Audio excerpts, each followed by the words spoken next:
Nós vamos passar imediatamente à chamada adoração. Vocês receberam a liturgia e é um momento de participação comunitária. Chamada adoração vem das palavras do salmista, do profeta e também do evangelista. Todos eles nos ajudam a valorizar esse momento da adoração. O nosso socorro está em nome do Senhor, Criador do céu e da terra. Que formosos são sobre as montanhas os pés da pessoa que anuncia as boas novas, que faz ouvir a paz. Ide, portanto, fazei discípulos e discípulas de todas as nações, batizando em nome do Pai, do Filho e do Espírito Santo. Amém. Nós vamos fazer a oração conforme está em nossa liturgia. É uma oração comunitária, então todos e todas vamos orar junto. Por isso eu convido a ficarem em pé para nós orarmos. Conforme está escrita a oração em nossa liturgia,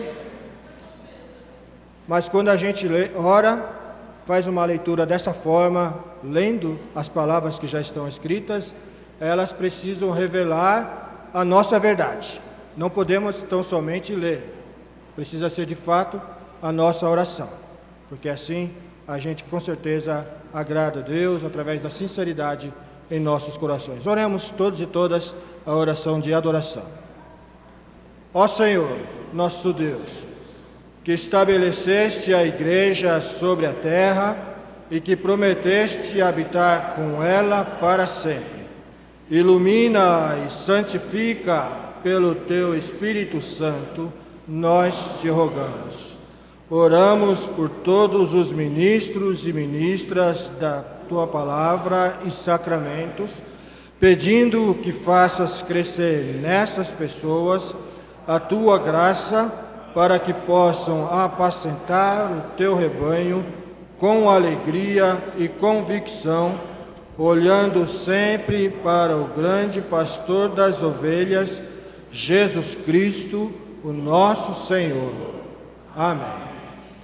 Podem assentar-se, mas nós vamos agora também fazer a leitura responsiva, que destaca os dons, a importância dos dons. Da mesma forma, nós vamos ter uma participação ativa de vocês. Eu vou oficiando e vocês vão respondendo durante esse texto.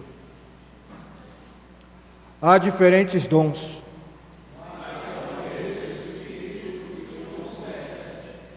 Há diferentes maneiras de servir a Deus.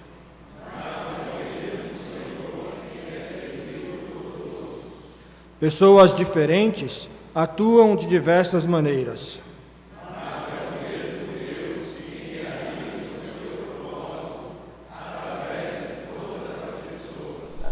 Os dons do Espírito Santo são concedidos a cada pessoa. Juntos e juntas, nós somos o corpo de Cristo. E individualmente, somos membros desse corpo. Amém. Nós vamos ter a participação coral nesse momento.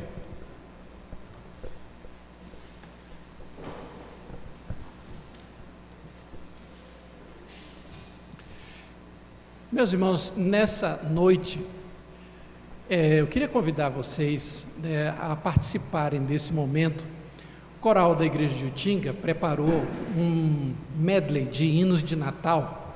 Nós estamos, há poucas semanas desse dia. Eu queria convidar vocês a cantar com a gente.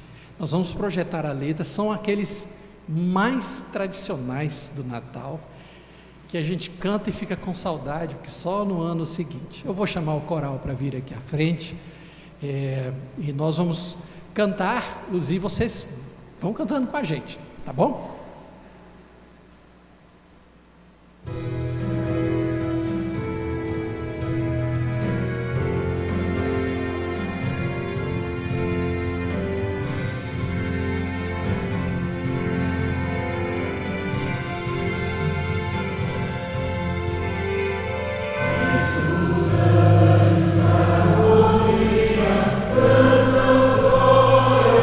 Jesus,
Louvado seja o nome do Senhor, amém? Estamos reunidos nesta noite também para confessarmos os nossos pecados diante do nosso Senhor. Por isso, este é o momento em que nós temos a oportunidade de nos aproximarmos do Senhor e declarar a nossa insuficiência diante da suficiência dEle para as nossas vidas. A palavra do Senhor nos diz que se nós dissermos que não temos pecado, a verdade não está em nós e somos mentirosos. Por isso, humildemente, neste momento, confessemos os nossos pecados ao Senhor.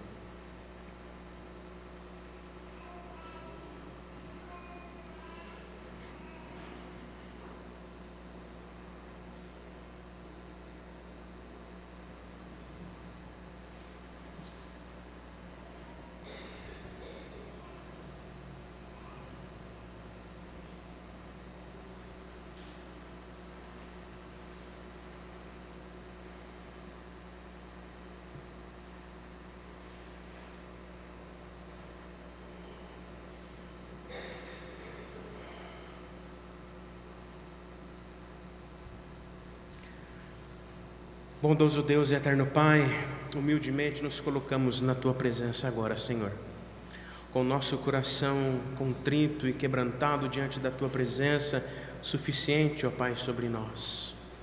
Somos pecadores, pecadoras, somos falhos, carecemos, ó Pai, tão somente da Tua graça. Por isso, humildemente nos colocamos agora diante de Ti, confessando os nossos pecados, que muitas vezes são pecados não cometidos, mas em pensamento, em que entristecem também o Teu coração, Senhor. Por isso, ó Pai, com o Teu Espírito Santo, com a unção do Teu Espírito, limpa o nosso coração enganoso, limpa a nossa mente, ó Pai, e nos invada, ó Senhor, com a Tua presença, com a Tua graça, com a Tua misericórdia, nos curando, nos transformando a cada dia, Pai. Humildemente pedimos perdão e fazemos isso no nome santo e poderoso de Jesus, nosso único e suficiente Salvador. Amém, Senhor. Em 1 João, capítulo 1, verso 9, a palavra nos diz que se nós confessarmos os nossos pecados, Ele é fiel e justo para nos perdoar e nos purificar de toda a injustiça. Amém? Por isso agora, perdoados, purificados pela presença do Senhor, nos coloquemos em pé e vamos cantar o hino do CTP 458 com alegria e glorificando o nome do Senhor.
Deus nos chama pela sua palavra.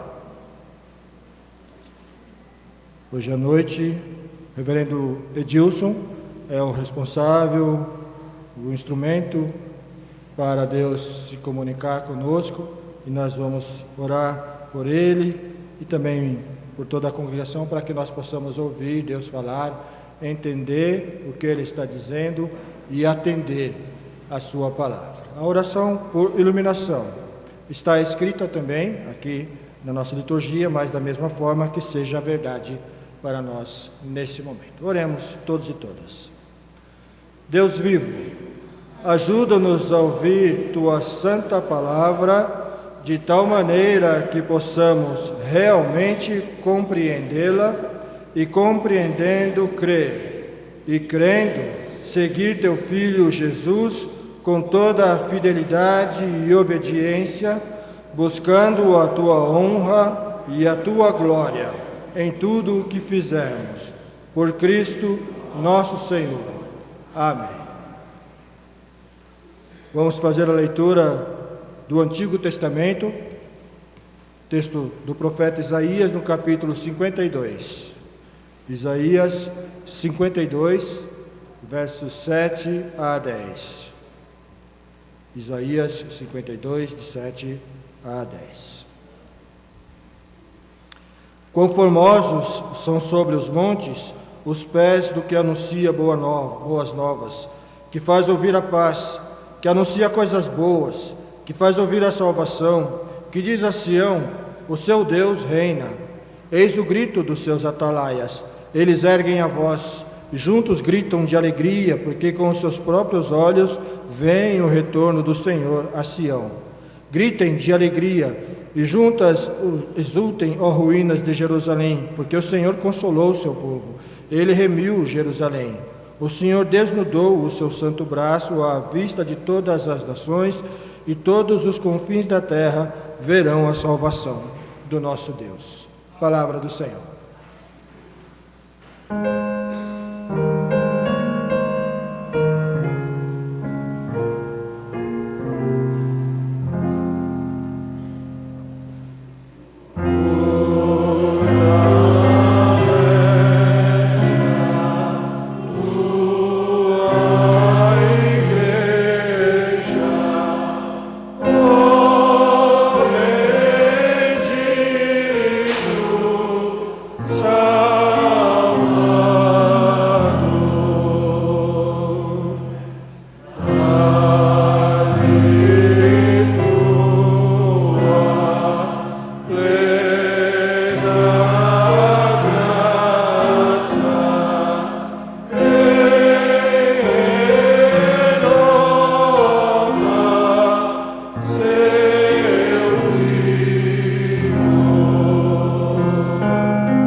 Leitura do Novo Testamento, carta do apóstolo Pedro, primeira carta de Pedro, capítulo 5, versículos 1 a 4. 1 Pedro, capítulo 5, versículos 1 a 4, que diz assim: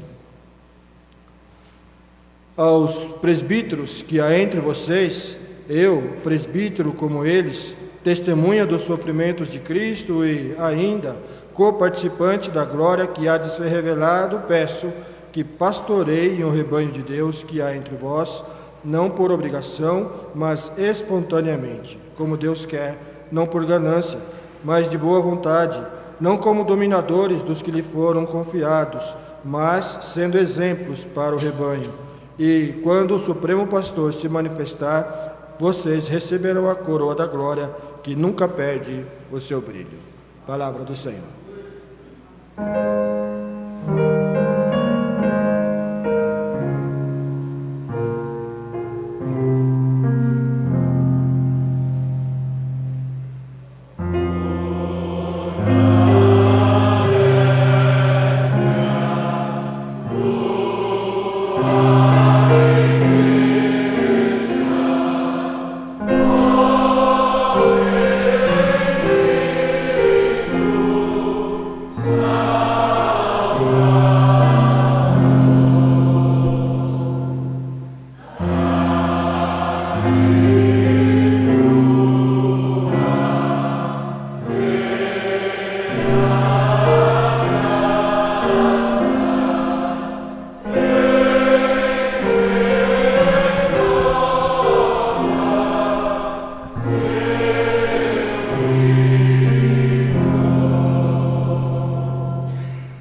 Em nome da nossa comunidade de Utinga, nós saudamos a todos os amados irmãos do presbitério do ABC que se deslocaram até Utinga para a abertura da nossa reunião ordinária. Hoje é um motivo todo especial, a alegria de ordenarmos o licenciado Oséias e o licenciado Wilson, que foram examinados e aprovados, para serem ordenados nesta noite. E eu recebi o honroso convite desses irmãos para trazer uma breve meditação.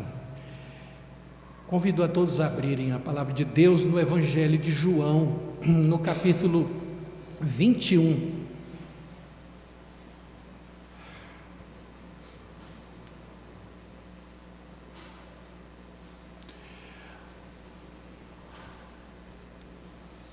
Seu Newton, pede para trazer uma água para o radiador, está quase. João 21, o verso 15. Convido a congregação a colocar-se de pé para procedermos à leitura deste verso. Depois de terem comido, perguntou Jesus a Simão Pedro: Simão, filho de João, amas-me mais do que estes outros? E ele respondeu: sim, Senhor, tu sabes que te amo.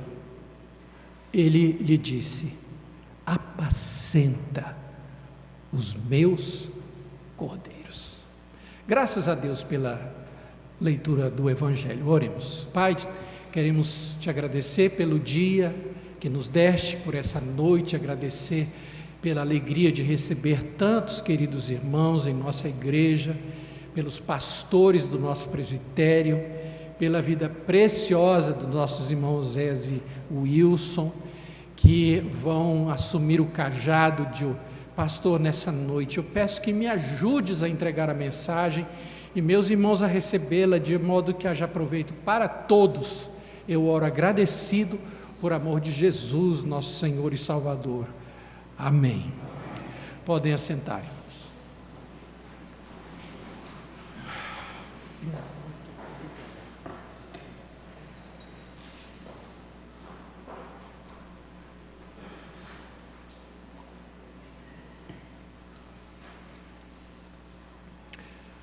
Vocês, o Wilson, meus irmãos, queria falar hoje sobre o título Prova de Amor, com base nessa pergunta de Jesus: tu me amas? A última vez que Pedro viu Jesus, conforme os evangelistas, foi na noite da negação, na noite da cantação do galo, no dia daquele choro amargo. E tudo começou com uma profecia de Jesus, quando eles estavam fazendo a última refeição juntos no cenáculo, e foi registrado pelo evangelista Mateus no capítulo 26. Jesus disse no verso 31, esta noite todos vós vos escandalizareis comigo, porque está escrito, ferirei o pastor e as ovelhas do rebanho ficarão dispersas. É possível que o apóstolo Pedro tenha se ofendido com essa ideia de Jesus se tornar um escândalo para eles. E imediatamente Pedro, no verso 33, ele diz, ainda que venhas a ser um tropeço para todos, nunca o serás para mim. Pedro acredita tanto na lealdade dele a Jesus, que ele se sente acima de qualquer um do grupo. Ele se coloca como o último guardião da honra, da fidelidade e do respeito a Jesus. Talvez Pedro esperasse ouvir naquele momento de Jesus alguma coisa assim, tipo, valeu Pedrão, se todos fossem iguais a você. Mas Jesus revela alguma coisa a Pedro que é muito difícil dele ouvir. Jesus diz: nesta mesma noite, antes que o galo cante, tu me negarás 3 vezes. Bom, isso era muito vergonhoso para Pedro. Ele não está preparado para isso, muito menos na frente dos amigos.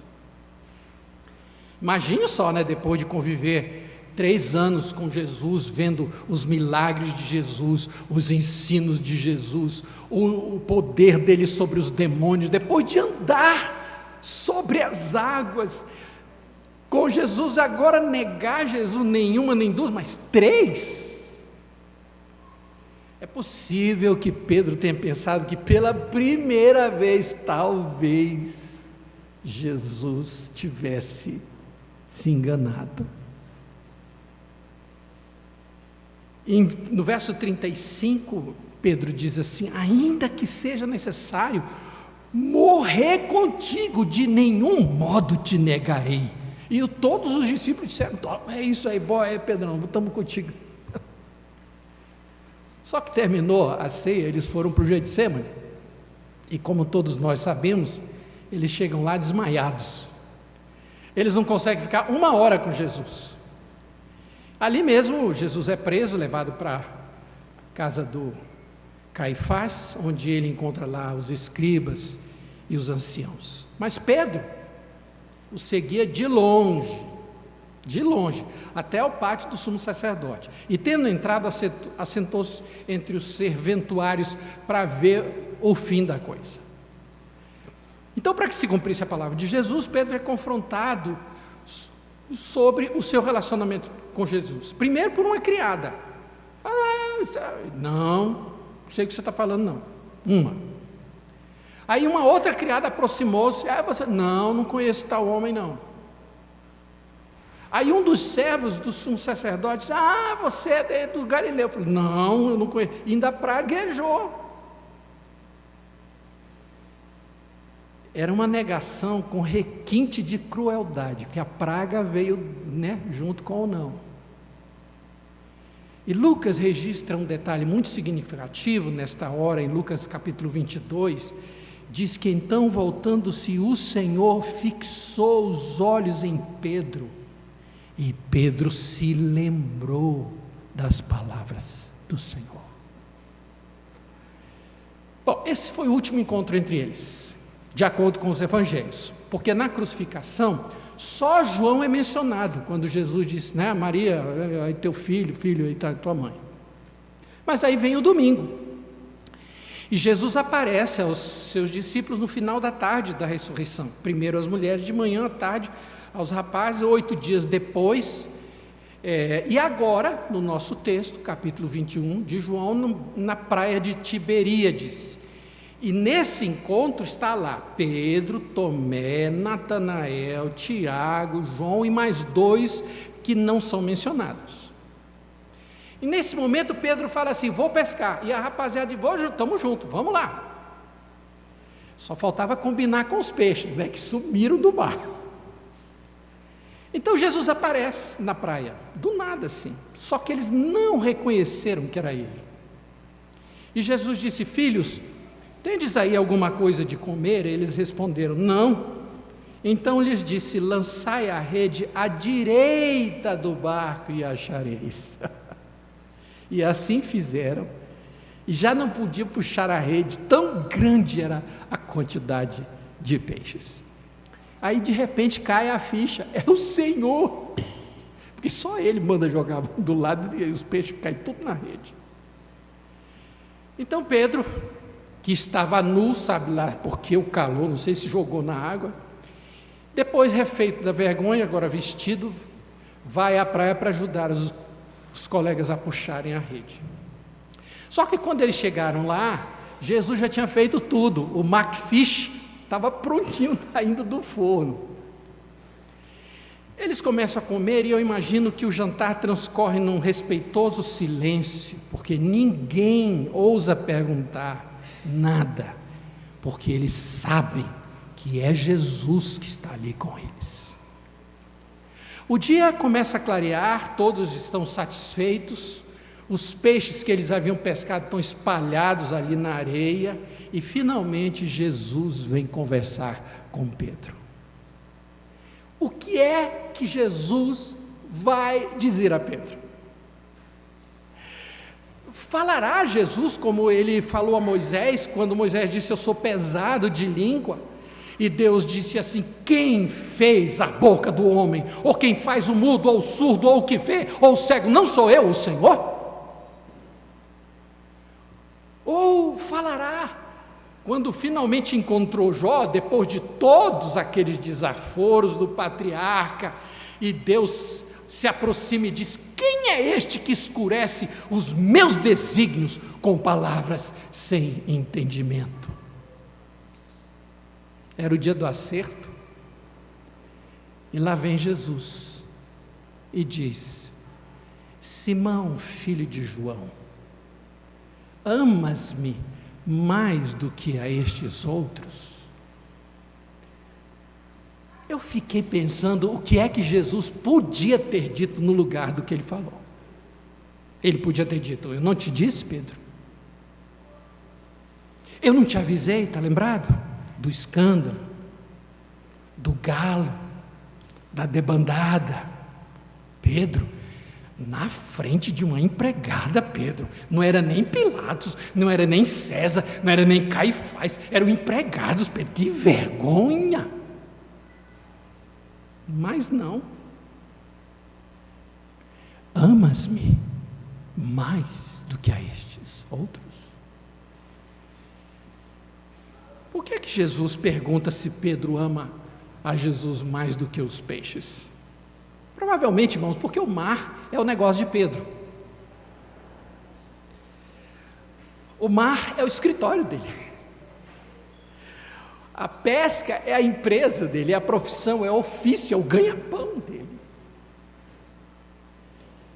Pedro havia visto o Senhor ressurreto pelo menos por 2 vezes, mas mesmo assim ele volta para o mar, lança o barco nas águas, arma a vela e parte para a velha vida.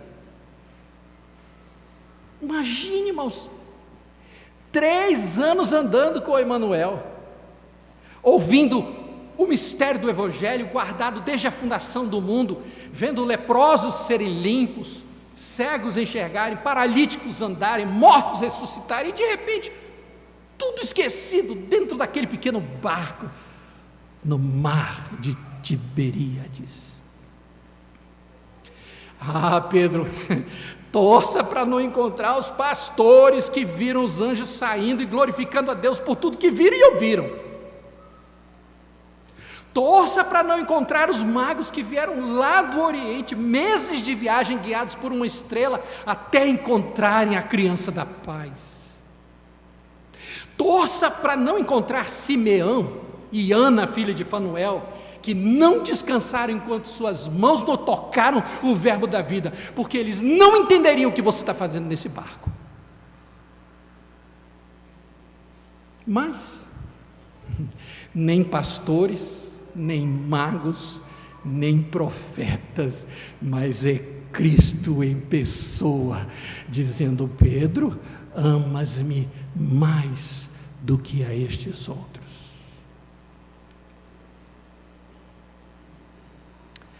Pedro responde: sim, Senhor, tu sabes que eu te amo. Eu tenho certeza que você já ouviu alguma pregação de algum pastor focando a diferença dos verbos no grego. Porque quando Jesus pergunta se Pedro o ama, Jesus usa o verbo agapau. E quando Pedro responde dizendo que ama, ele usa o verbo filéu. Então, a ideia é que o ágape é um tipo de amor superior a filéu, como se fosse assim: tu me amas, Pedro, aí o Pedro diz: eu gosto de ti. Já ouviu alguém pregar sobre isso? Acontece, irmãos, que no grego koiné, que é o grego comum, ambos os verbos agapau e filéu são usados nos mesmos relacionamentos. Eu não vou dar aula de grego não, mas só para você saber que eu estou falando sério. Por exemplo, O amor filéu é usado em João 5, falando do amor do pai pelo filho. Em João 11, de Jesus pelos discípulos, com amor filéu. Em João 16, o amor do pai pelos discípulos é filéu. O amor entre cristãos, em Tito 3, é filéu. O amor de Deus por aqueles a quem Ele disciplina é um amor filéu. E o amor do Pai por Jesus é um amor filéu. Então a ideia do eu gosto não cola aqui. Não cola. Alguns eruditos veem apenas uma peculiaridade entre o verbo filéu e agapau. Essa é a peculiaridade. O filéu parece ser usado entre pessoas que já possuem um relacionamento, enquanto o agapau geralmente é usado quando não há um relacionamento anterior. Então, não tem problema nenhum Pedro ter respondido filéu, porque ele já tinha um relacionamento com Jesus. É plenamente compreensível. Mas a resposta de Jesus é que chama a atenção. Tu me amas, Pedro? Ele diz, tu sabes que eu te amo. Jesus diz, apacenta os meus cordeiros. Jesus diz a Pedro como amar. Não é o verbo que conta, é a atitude. Relacionamento é mais verbo do que adjetivo. É mais coisa do pé do que da língua. É mais ação do que falação. Pedro, tu me amas? Amo, Senhor, pastoreia. Segunda vez, tu me amas? Amo, pastoreia. Terceira vez, tu me amas? Tu sabes todas as coisas, tu sabes que eu te amo, pastoreia. O que Jesus poderia ter dito e não disse? Ele poderia ter dito, me amas? Ora mais, Pedro. Faria sentido, porque Pedro não aguentou nem uma hora lá no Getsemane. Você me ama? Ora mais. Não. Tu me amas, Pedro? Amo. Então adora mais, Pedro. Vai para o monte, canta um salmo, levanta as mãos, fala em línguas, vai ao templo, levanta um clamor. Não. Se me amas, pastoreia. A questão agora é saber em que isso revela o amor genuíno de Pedro por Jesus. Em que o pastorado expressa o amor que Jesus esperava de Pedro. Primeiro, algumas possibilidades. Porque a igreja, Oséias e Wilson, a igreja é o corpo de Cristo. E Cristo é o cabeça. A igreja é a noiva, Cristo é o noivo. Cristo está preparando a sua igreja para Ele mesmo. E Ele quer que ela seja apresentada gloriosa, sem mácula, nem ruga, nem defeito, nem coisa semelhante, porém santa e sem defeito. Por essa igreja, Cristo se entregou por ela, sofreu no lugar dela, foi morto por amor a ela e morre de ciúme delas. E para que essa igreja esteja saudável e encantadora naquele encontro, Ele alimenta e cuida do seu corpo. E quem são os cuidadores dessa noiva de valor inestimável? Eles, os Pedros da vida. E Pedro entendeu essa mensagem da pergunta feita 3 vezes, sabe por quê? Lá em 1 Pedro capítulo 5, verso 1, ele diz, rogo, pois aos presbíteros que há entre vós, eu presbítero como eles. Eu fiquei pensando nesse porque Pedro podia ter dito um monte de coisa. Rogo aos presbíteros, eu, Pedro o grande, Pedro que tocou Jesus, Pedro de quem Cristo disse, sobre esta pedra edificarei esta igreja. Ele podia ter dito um monte de coisa, eu andei com Jesus. Não, eu presbítero como eles. o mais alto que ele podia ir é presbítero como eles. E ele diz: pastoreai o rebanho de Deus que há entre vós, não por constrangimento, mas mais espontaneamente, como Deus quer, não por sórdida ganância, mas de boa vontade, nem como dominadores dos que vos foram confiados, antes tornando-vos modelos do rebanho. Agora, para você, Osés, você, Wilson, sem o amor a Cristo, inevitavelmente o relacionamento entre o pastor e o rebanho se deteriora, ou para a cobiça ou para o controle. Na carta de Jesus à igreja de Éfeso, no Apocalipse, no capítulo 2, ele fala daquela igreja, ele tem uma tristeza, ele falou: eu tenho contra vocês que vocês abandonaram o primeiro amor, volta à prática, lembra onde vocês caíram e volta. Mas Jesus encoraja aquela igreja, reconhecendo algumas virtudes. Por exemplo, ele diz que a igreja de Éfeso perseverava na fé, desaprovava os maldosos, denunciava apóstolos fraudulentos, perseverava na aprovação e na firmeza de fé. Mas entre as virtudes que ele destaca, há uma que chama a atenção. Ele diz assim: tens contudo a teu favor que odeias as obras dos nicolaítas, as quais eu também odeio. Éfeso odiava a obra dos nicolaítas, Jesus odeia também. Mas esses nicolaítas aparecem também na carta a Pérgamo, na cidade da qual Jesus diz que é o trono de Satanás. Aqueles nicolaítas foram para Pérgamo, e lá eles criaram uma doutrina. O que era obra em Éfeso, em Pérgamo se torna uma doutrina. Jesus diz: também tu tens os que da mesma forma sustentam a doutrina dos nicolaítas. Éfeso não odiava, mas o pessoal em Pérgamo passava a mão e aceitava essa gente. A pergunta é: quem são os nicolaítas? Olha, gente, pense num negócio que é procurado. Fala-se de Nicolau de Antioquia, um dos primeiros diáconos eleitos pela igreja em Jerusalém, em Atos capítulo 6, que teria se desviado da sã doutrina e misturado o gnosticismo e o antinomianismo e criado uma seita chamada Nicolaítas. Só que não há a menor comprovação histórica dessa teoria.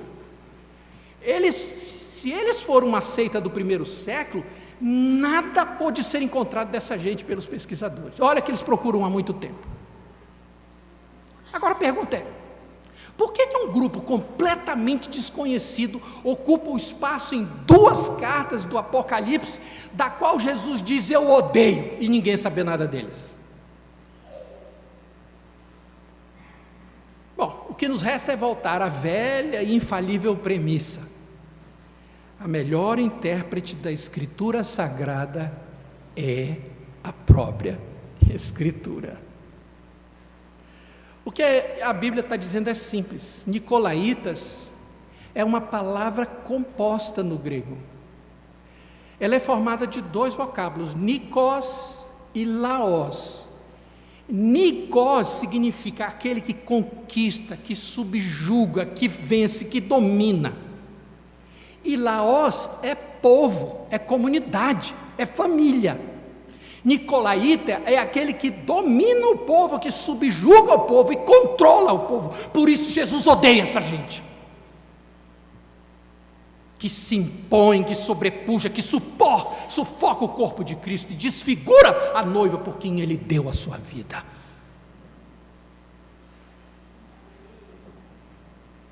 Apacenta os meus cordeiros, pastoreia o meu rebanho.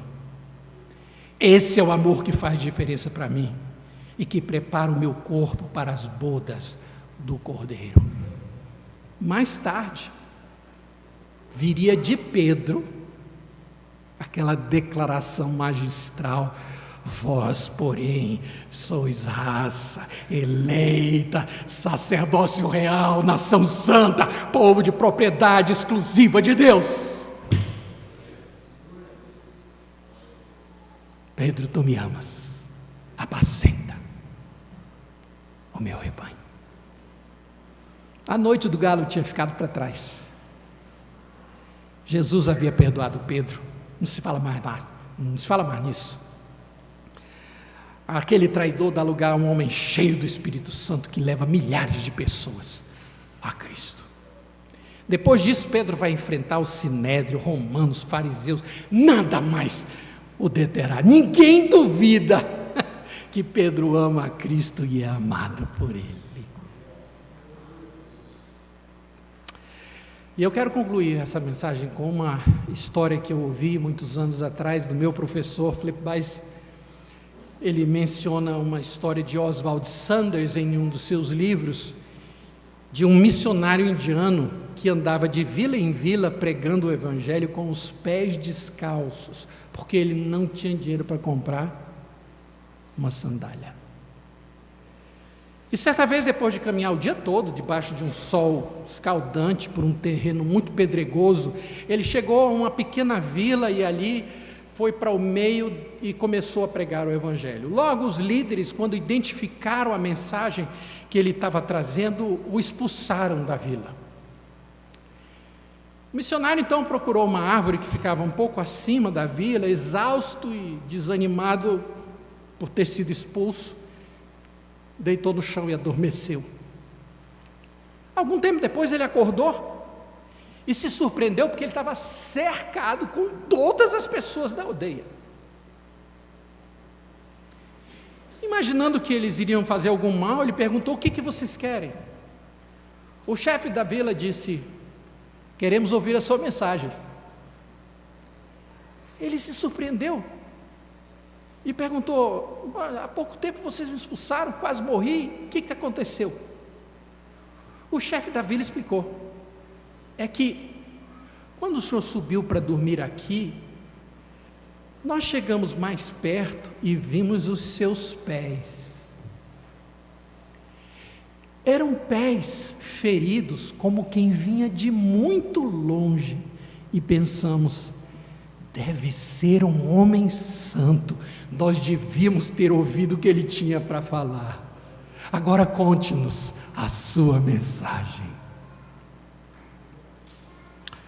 Oséias e Wilson, lembrem-se disso. Pastorear é o exercício de ferir os pés, enquanto cuidamos, protegemos, ensinamos e carregamos nos braços os cordeiros do Mestre.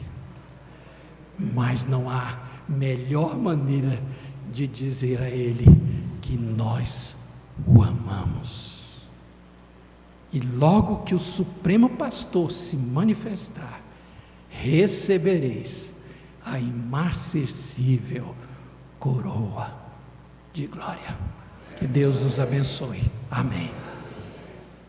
Nós respondemos à chamada de Deus.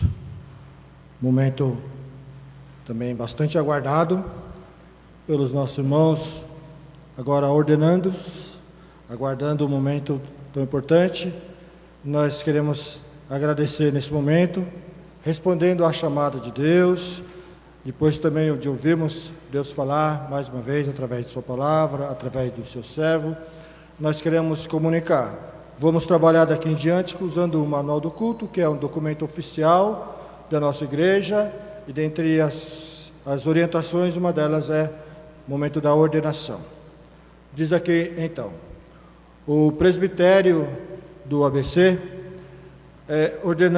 observando as disposições da Constituição da Igreja Presbiteriana Independente do Brasil, resolveu proceder à ordenação dos irmãos Oséias e Wilson, que aqui estão presentes. Aqui comparecem os representantes do presbitério, bem como o povo de Deus, do meio do qual se erguem aqueles que respondem positivamente à vocação para a missão do pastoreio e do ensino. Convido o secretário executivo do nosso presbitério, reverendo Rafael, a conduzir os dois candidatos aqui à frente, por favor. Muito bem. Algumas instruções. O lugar do ministro e da ministra da palavra e sacramentos é de grande importância na vida do povo de Deus. Através do exercício desse dom, a Igreja conhece o crescimento espiritual e o discernimento da palavra de Deus. O cuidado pastoral propicia ao rebanho apoio, conforto e consolação, bem como a devida exortação no momento certo. O ministro da palavra e sacramentos, através de suas atividades, prepara a Igreja para a realização dos propósitos de Deus na sociedade. Por isso, a Igreja se alegra numa oportunidade como esta, em que os nossos irmãos serão ordenados, Oséias, Wilson, serão ordenados para assumir as responsabilidades de sua vocação. Vamos ter um momento de oração. Eu vou convidar o reverendo Jaime para fazer uma oração de intercessão pelos nossos irmãos, por favor.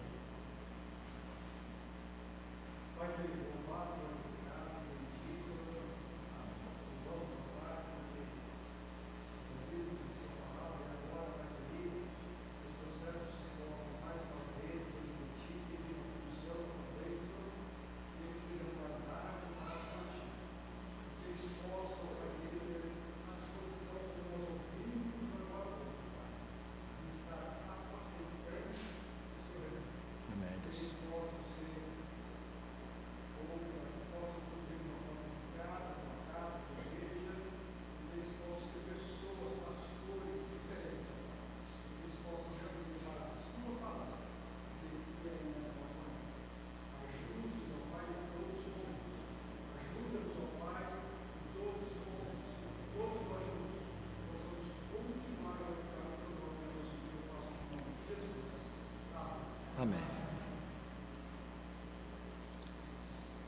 Muito bem.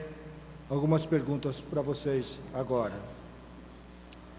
Oséias e Wilson, vocês creem e confessam serem as Escrituras do Antigo e do Novo Testamentos, pela ação do Espírito Santo, a palavra de Deus, nossa regra de fé e prática? Sim?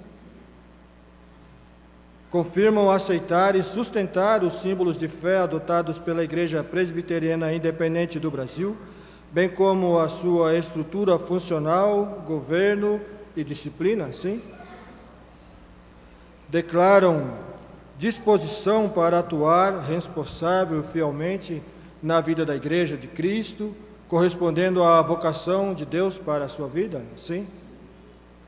Estão prontos a empenhar-se com todas as suas forças em busca da paz, do crescimento e da unidade da Igreja? Sim? Nós vamos convidar agora os pastores, pastoras presentes para virem à frente. Agora nossos irmãos vão ficar ajoelhados e todos os pastores e pastoras presentes no presbitério, mesmo aqueles que, quem sabe, não fazem parte do presbitério, mas estão conosco, são convidados também a esse momento de também fazer parte desse momento da imposição de mãos aos nossos queridos irmãos.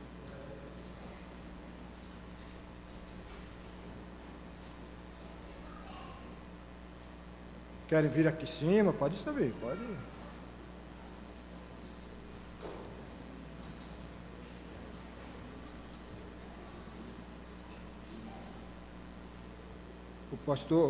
O pai do Wilson está convidado, por favor. Todos os pastores presentes, mesmo que não sejam inclusive da nossa igreja, são convidados. O senhor quer vir à frente aqui, mais perto? O pai do Wilson merece toda a homenagem e reconhecimento. Vamos impor as mãos então e orar nesse momento. Deus Altíssimo, faze agora destes que se ajoelham diante de Ti, ungidos pelo Teu Espírito, um instrumento de bênção para a Igreja e de honra e glória para o Teu nome. Nossas mãos sobre os Teus servos simbolizam o Teu ato soberano de escolha. Orienta os Teus servos e guia-os pelos caminhos da santidade, sabedoria e fidelidade, para o louvor da tua glória. Nós te pedimos em nome do Senhor Jesus. Amém. Amém. Amém. Em pé agora, meus queridos, ainda com a presença dos nossos irmãos pastores e pastoras, declaramos e proclamamos, agora declaramos e proclamamos, ordenados como ministros da palavra e sacramento, os reverendos Oséias e Wilson, tudo feito de acordo com a Constituição da Igreja Presbiteriana Independente do Brasil. Em nome do Pai, do Filho e do Espírito Santo. Amém. Estendemos-lhes a mão para que tomem parte conosco nas responsabilidades do reino de Deus. Nós temos uma oração de súplica. Eu vou pedir aos pastores e pastoras voltarem aos seus lugares. Agora fiquem aqui comigo, os pastores. Daqui a pouco a gente dá um abraço neles direitinho.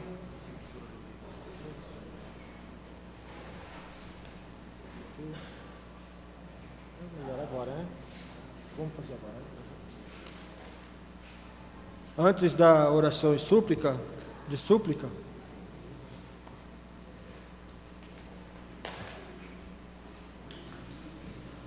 há também um momento importante.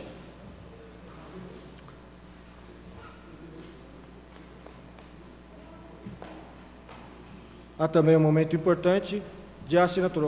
Wilson, reverendo Wilson, por favor, fique conosco.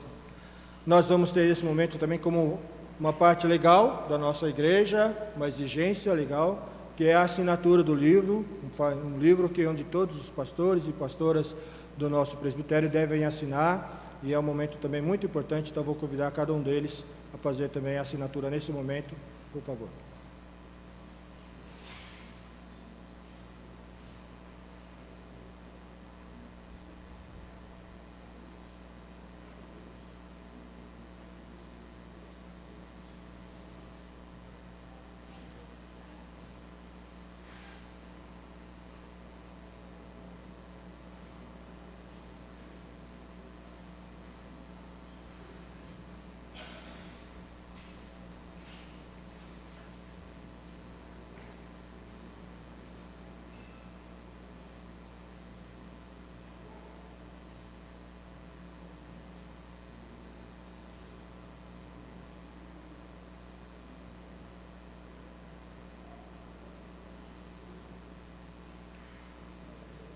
Muito bem. Convidar aqui o reverendo Oséias, reverendo Wilson, por favor. Tá, uma oração de súplica. Vocês também têm a liturgia, é o momento que eles oram e depois o povo responde da mesma forma. Então, vocês podem orar juntos, aqui a parte de vocês, e depois o povo responde. Senhor Deus, Tu nos chamastes para esta obra. Agora, ajuda-nos a cumpri-la com alegria, dedicação e responsabilidade. Amém. Senhor da Igreja, abençoa os teus servos, para que a sua oração se cumpra. Faze-nos igreja obediente e bons dos nossos líderes. Por Jesus Cristo, o nosso Senhor. Amém. Vou convidar os nossos dois irmãos a se assentarem agora aqui, tomarem assento conosco.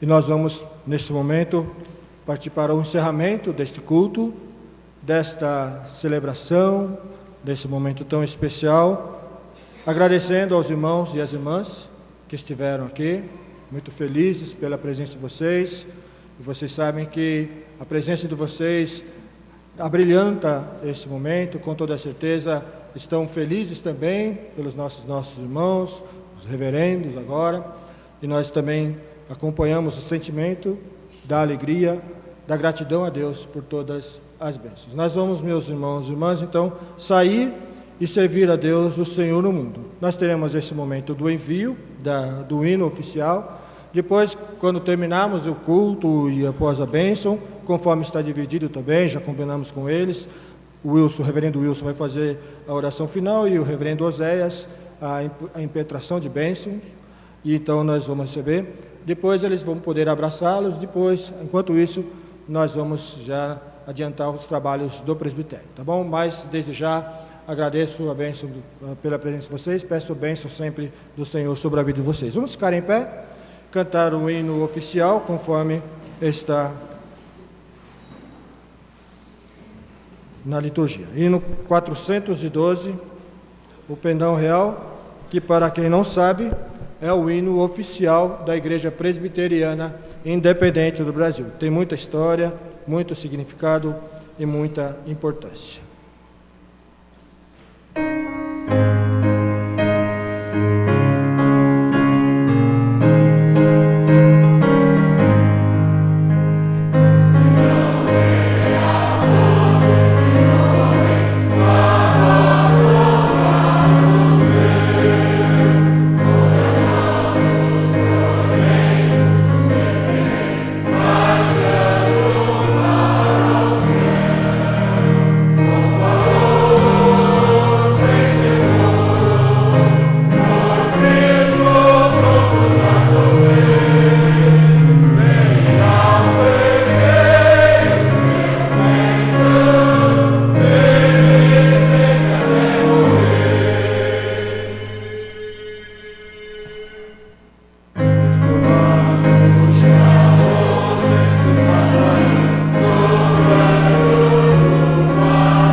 Saúdo a igreja com a graça e a paz do Senhor. Confesso que neste momento a emoção é muito grande e eu seguro o choro, pois sou um pouco chorão com o meu amigo o reverendo Ricardo. Façamos a oração final e agradecemos ao Senhor por esse momento. Senhor nosso Deus, grande Senhor, Criador dos céus e da terra, Tu que criaste, Senhor, todas as coisas, e tudo é obra das Tuas mãos. Tu criaste, Senhor, todo o cosmos, todos os poderes, todos os seres vivos, tudo Tu fizeste com o poder da Tua palavra. E é na presença desse Deus poderoso que nós Te adoramos. Eu Te louvo, Senhor, por esse culto. Te peço perdão, Senhor, pelas nossas falhas. Te Te peço perdão, Senhor, se em algum momento da nossa caminhada nós agimos como Pedro, negando a Ti, Senhor, diante das dificuldades. Me perdoa, Senhor, se em algum momento eu quis olhar para trás, ó Pai, e seguir apenas os negócios, o ofício, Senhor, e abandonar, Senhor, o ministério. Se em algum momento, Senhor, passou dúvida na minha cabeça, Senhor, perdoa-nos, ó Pai. Senhor amado, eu quero Te servir, Senhor, eu e Oséias queremos Te servir, Senhor. Queremos Te adorar, Senhor, queremos dizer que nós Te amamos, ó Pai, não apenas com palavras, mas pastoreando, Senhor, as Suas ovelhas. Aqui estamos, Senhor, diante de Ti. Senhor, nos reveste com Teu Espírito Santo e nos reveste com coragem. Senhor amado, nos dá graça, Senhor, para caminharmos até o dia em que o Senhor voltar para nos buscar. Eu Te agradeço, Senhor amado, pela presença dos nossos parentes, dos nossos amigos, dos nossos irmãos. Senhor, eu Te agradeço pela vida de cada um. Senhor amado, abençoa grandemente as nossas famílias, a vida de cada um aqui presente. Te peço, Senhor, também que nos despede aqueles que irão agora neste momento com a Tua gloriosa paz. E fica conosco, Senhor, na sequência desse sínodo, Senhor, desta Assembleia, para que possamos, ó Pai, decidir aquilo que seja melhor para a Tua igreja, Pai amado. Dá-nos sabedoria, nos dirige, Senhor, e nos capacita. Senhor, é a oração que eu Te faço agora, nesse momento, em nome de Jesus. Amém. Graça e paz, irmãos. Que o amor esteja nas suas mãos. Me perdoem. Que o amor de Deus e a graça infinita do seu Filho amado Jesus Cristo, que se deu lá naquela cruz por nós, e as consolações do Espírito Santo sejam sobre todos nós, hoje e eternamente. Amém.